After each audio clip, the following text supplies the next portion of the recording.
गोरखपुर के देवीपुर गांव का जायजा लेने के बाद हमारी टीम गोरखपुर के सरदार नगर ब्लॉक के देवकहिया गांव पहुंची और चुनावी माहौल का जायजा लिया।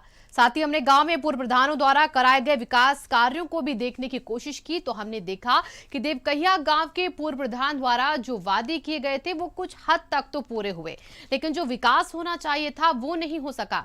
वहीं जब हमने गांव में विकास का जायजा लेने के बाद गांव वालों से बात की तो उन्होंने बताया कि इस बार वो किसी और अच्छे और कर्मठ प्रत्याशी को चुनना चाहते हैं, इसलिए इस बार प्रधान पद के प्रत्याशी राधा रमन सिंह उर्फ बेचू सिंह मैदान में हैं। उन्होंने भी कहा कि जनता का समर्थन अगर मिलता है तो गांव की मुख्य समस्या से निजात दिलवाएंगे और सब तक सुविधाएं पहुंचाएंगे।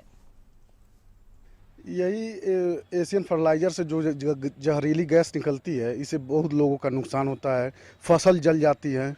इसीलिए मैं ग्राम सभा देवकहिया के प्रत्याशी के रूप में राधा रमन जी को सपोर्ट, मतलब पूरे परिवार, पूरे ग्राम सभा के लोग इनको सपोर्ट किए हैं। ये देवकहिया ग्राम सभा को और विकसित, और गांव में विकास तो हुआ है लेकिन अपेक्षित विकास नहीं हुआ जो होना चाहिए।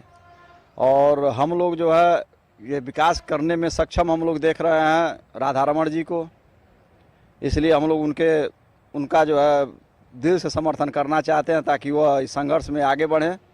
और उनके विशेष एक मुद्दे को लेकर हम लोग बड़े खुश हैं, जो एशियन फर्टिलाइज़र का उन्होंने मुद्दा उठाया है।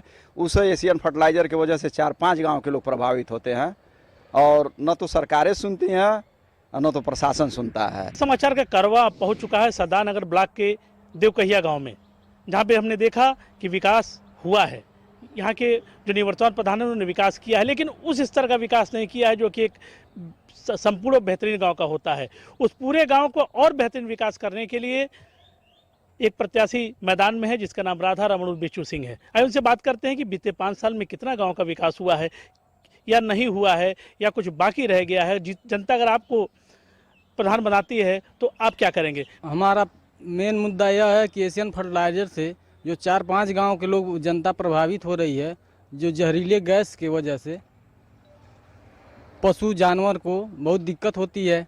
और रह गई बात यह है कि जो किसी व्यक्ति को अगर कोई जाता है एशियन फर्टिलाइजर पर तो अपनी दबंगई से वो पुलिस के हवाले कर देता है, नहीं तो मारपीट के हवाले। सड़क नाली पानी का व्यवस्था है अभी तक, और आप क्या करेंगे जीतेंगे तो?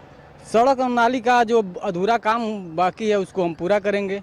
गांव की जनता के बीच में जाएंगे, पूछेंगे कि आपकी समस्या क्या है, और एक एम्बुलेंस का जो हम प्रबंध कराएंगे कि परमानेंट रहे गांव पे। तो बेचू सिंह जी का साफ कहना है विकास तो हुआ है लेकिन उस तरह का विकास नहीं हुआ है जो एक संपूर्ण गांव का होता है। अगर मुझे जनता ने मौका दिया तो मैं शिक्षा के साथ साथ चिकित्सा और नाली खंडिया का चारों तरफ विकास करूंगा और एक देवकहिया आदर्श गांव के रूप में स्थापित करूंगा। कैमरामैन रफी के साथ विकास शाही, भारत समाचार, गोरखपुर।